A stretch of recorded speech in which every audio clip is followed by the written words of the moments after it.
चीन और पाकिस्तान के साथ सीमा पर जारी तनाव के बीच फ्रांस निर्मित 5 राफेल फाइटर जेट की बुधवार को भारत में लैंडिंग होने वाली है। 29 जुलाई को हरियाणा के अंबाला में ये भारतीय एयरफोर्स का हिस्सा बनेंगे। फ्रांस से उड़े इन लड़ाकू विमानों में भारत पहुंचने से पहले यूएई में ईंधन भरा गया। फ्रांस से खरीदे गए बेहद आधुनिक और शक्तिशाली राफेल विमानों से भारतीय वायुसेना की ताकत बढ़ेगी। उन्नत हथियार, उच्च तकनीक सेंसर, लक्ष्य का पता लगाने और ट्रैकिंग के लिए बेहतर रडार और प्रभावशाली पेलोड ले जाने की क्षमता वाले ये लड़ाकू विमान भारतीय वायुसेना के लिए गेम चेंजर साबित होंगे। विमान की क्षमता परिचित लोगों ने यह जानकारी दी है।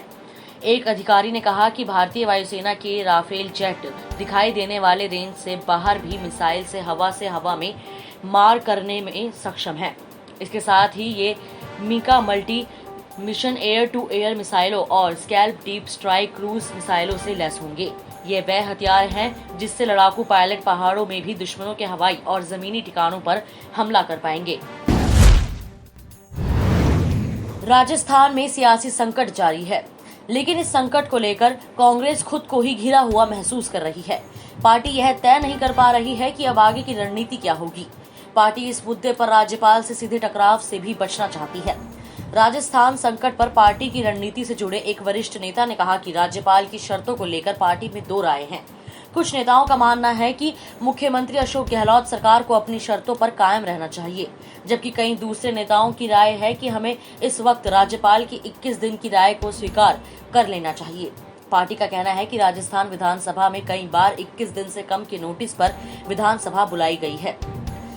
12वीं विधानसभा में 2 बार, 13वीं विधानसभा में 7, 14वीं में 1 और 15वीं विधानसभा में 3 बार अभी तक 21 दिन से कम के नोटिस पर विधानसभा का सत्र बुलाया गया है। पार्टी के कई नेता मानते हैं कि इस लड़ाई को अदालत के बजाय राजनीतिक तौर पर लड़ना चाहिए। पार्टी की चिंता यह है, इतने लंबे वक्त तक विधायकों को एकजुट रखना मुश्किल होगा, पर पार्टी को यह जोखिम उठाते हुए राजनीतिक तौर पर इस लड़ाई को लड़ना चाहिए। पाकिस्तान सरकार ने भारतीय कैदी कुलभूषण जाधव के मामले में अंतर्राष्ट्रीय अदालत के फैसले के मद्देनजर सोमवार को विपक्षी दलों के विरोध के बावजूद नेशनल असेंबली में एक अध्यादेश पेश किया।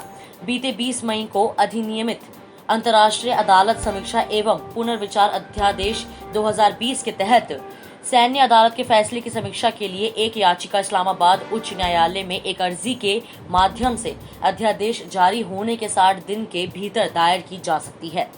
भारतीय नौसेना 50 वर्षीय सेवानिवृत्त अधिकारी जाधव को अप्रैल 2017 में एक पाकिस्तानी सैन्य अदालत ने जासूसी और आतंकवाद के आरोप में मौत की सजा सुनाई थी। भारत ने जाधव तक राजनयिक पहुंच से इनकार करने और मौत की सजा को चुनौती देने के लिए पाकिस्तान के खिलाफ आईसीजे का दरवाजा खटखटाया था।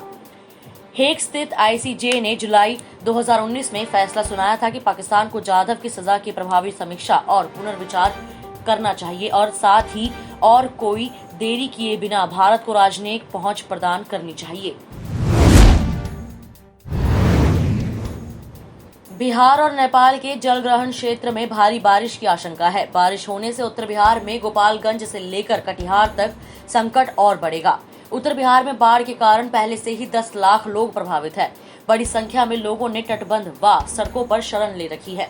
यदि नदियों का जलस्तर और बढ़ा तो प्रभावित होने वालों का आंकड़ा 25 लाख तक पहुंच सकता है।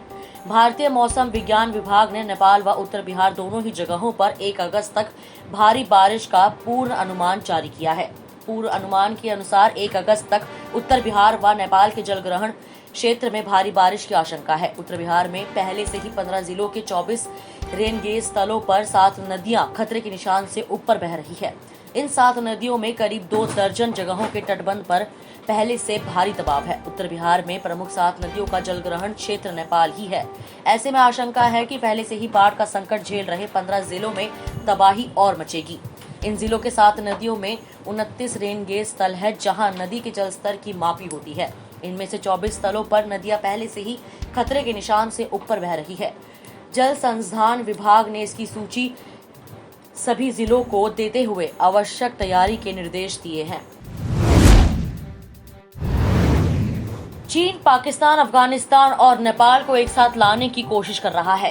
उसने सोमवार को कोविड-19 महामारी को लेकर 4 देशों की वर्चुअल बैठक की।